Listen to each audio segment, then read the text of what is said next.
哇，好開心啊！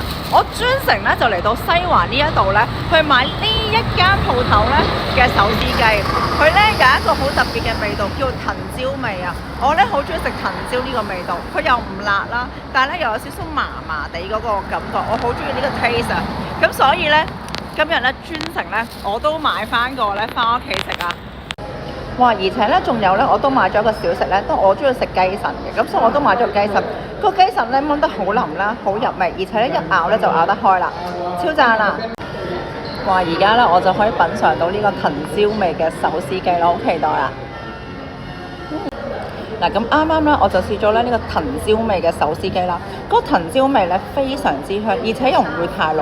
咁咧呢一個味道咧真係非常好，而且咧仲又滑又嫩添啊！我覺得咧超好味，所以咧都推薦俾大家。